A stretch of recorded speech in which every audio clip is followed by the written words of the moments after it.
Hey there, this is Jonah Lee Walker again. Today I wanted to talk about a little device called the CamRanger Mini.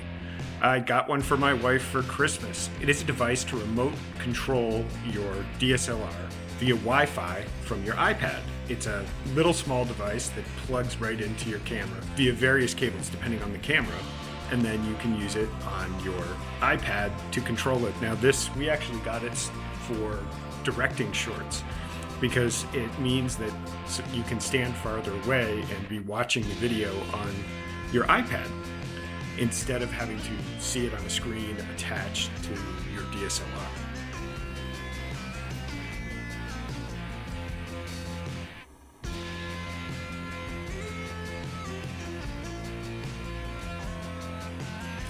A little instruction manual.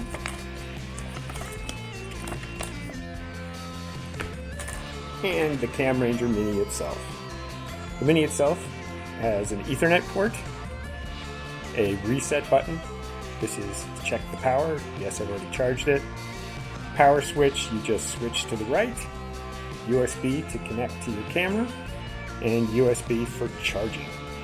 And this is the Wi-Fi connection light once you turn it on.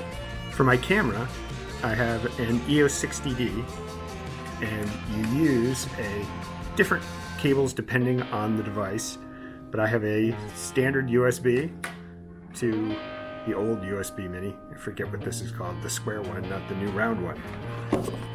And it just plugs right into the USB port here.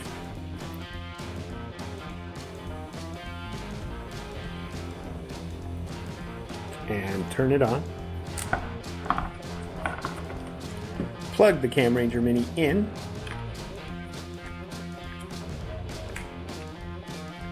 and turn it on. Once the red and blue lights turn on the CamRanger, once the Wi-Fi is started, I then, on my iPad, connect to the CamRanger. It has a passcode on the serial number on the bottom. Once you've entered the password, join the CamRanger Mini,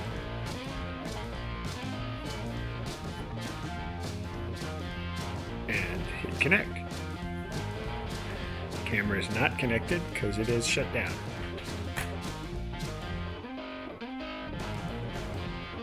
Now it's back up. Let's try this. Connect.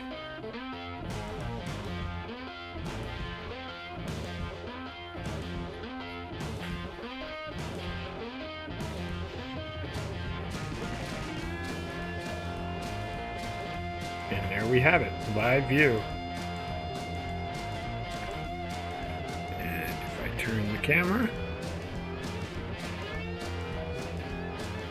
it shows the ISO, the shutter, auto aperture, auto shutter. I can hit record. I can record video.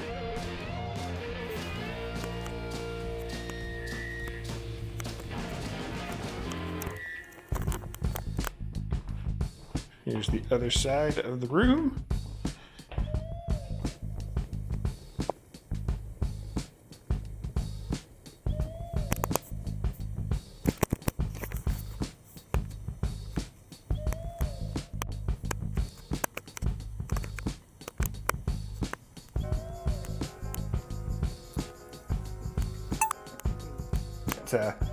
Here I am walking into the frame.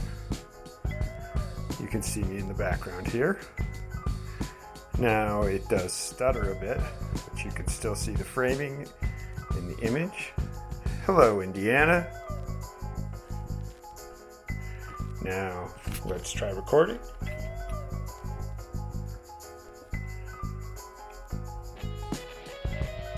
I'm in the frame. There's Indiana.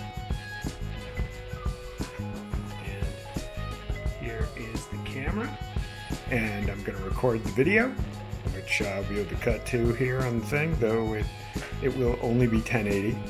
Obviously the frame rate is lower on the picture, but you can at least see the framing.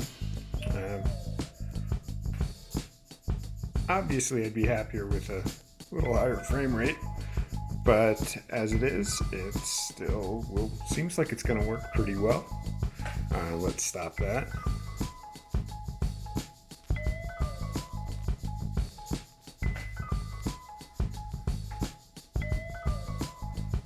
Seems something wrong. Okay, it seems the camera was still recording. It seems the capture button doesn't always work perfectly, but let's see. So, once again, this is a live view of me on the iPad screen. Obviously not full res, but it is live and over Wi-Fi. So this is pretty neat, being able to see framing and any other issues. It should be able to direct via this. This is made for still images to set up and be able to look at the screen, but I want to use this for video, for short films, for directing. So I think this is going to work pretty well. So far, I'm pretty impressed. So the CamRanger Mini, it's a pretty impressive little product. It allows you to connect to your DSLR camera and use its own Wi-Fi network to send an image to your iPad or iPhone. You can then watch the image, so if you're directing a short or something, you can see the framing of the camera. The frame rate's not very high, but it does work, and either take still photos from your device or start recording video. Stopping recording video seems to end the connection. It seems to be a little bug in the software at the moment, but currently it works as a monitoring device, a low resolution monitor, so you can watch framing as a director on a short film. This is a pretty impressive device for the money, and well worth checking out. I've enjoyed playing with it. I can't wait to actually try it out. Once I really try it out, maybe I'll give a better review. Thanks so much.